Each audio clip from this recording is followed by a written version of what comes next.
هصور لكم فندق الباب الشالي اهو، ده اسمه.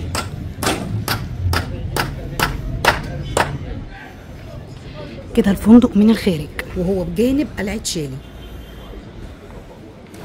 في المكان طبعا هنا اسواق قبل ما تطلع القلعه او قبل ما تدخل الفندق. طبعا اي فوق بيجي للسياحه بيجي ياخد نبذه عن الفندق ده لانه يعتبر من التراث السيوي. ندخل بقى ونشوف الفندق بالكامل. اوله كده صور لسيوه. تفضلوا حضرات نحكي قصه المكان. ده فندق على فكره مستغربين ها؟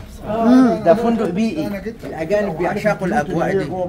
المكان اللي احنا فيه اسمه قلعه شالي سيوه القديمه اللي هنصحها دلوقتي.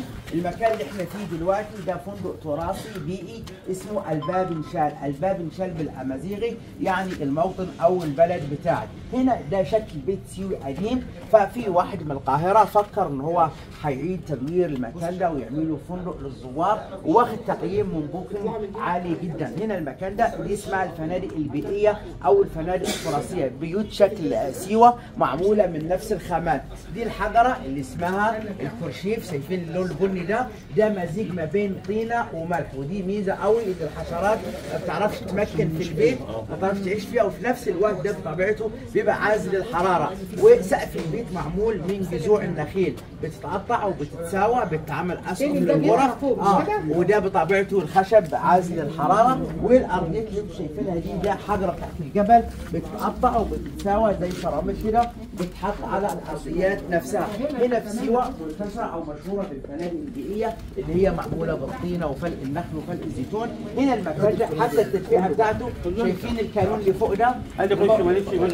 الموقد او الكانون ده اللي هو بيستخدم لايه؟ للتدفئه، بيدفوا بيه الغرف. والمكان ده مشهور ان هو بيقدم اكلات اللي هي البيئيه، طواجن فراخ بالزيتون، الكسكسي، ده الاكل اللي هو بيتقدم هنا في المكان ده.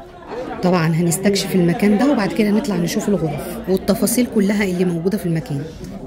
ايه ده؟ مش دي كده اصنام؟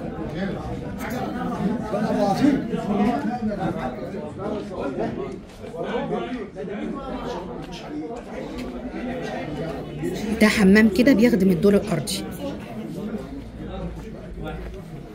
دي الحمامات القديمه.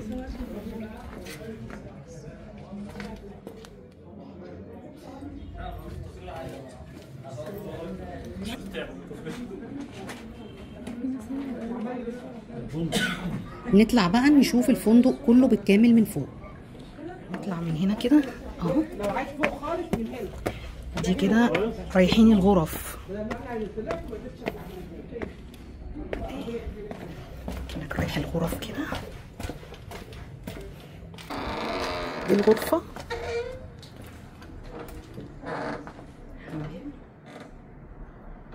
تسريح.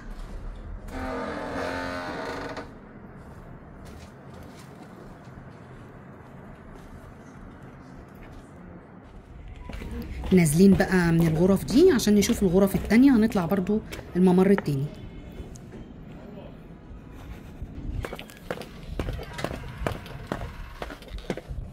قبل السلالم كده في مكان جانبي اشوف فيه ايه. وفي هنا صور اهو في الفندق.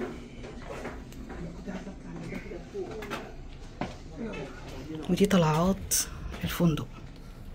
طالعين بقى السلم ده نستكشف باقي المكان. واو، هنا ده المطعم. في لسه طلوع تاني. انا تعبت من السلالم بصراحة، نفسي اتقطع. دي غرفة تانية.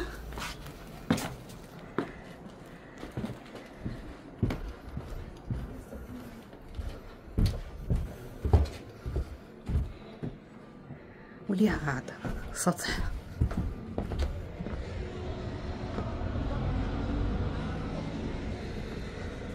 في كده سلالم. فندق قديم جدا. ده السطح بقى. ده كده السطح. نزلنا بقى كده من الفندق. ده المطعم. لا ده كافيه. وكده خارجين وابقى صورت لكم الفندق بالكامل. باي.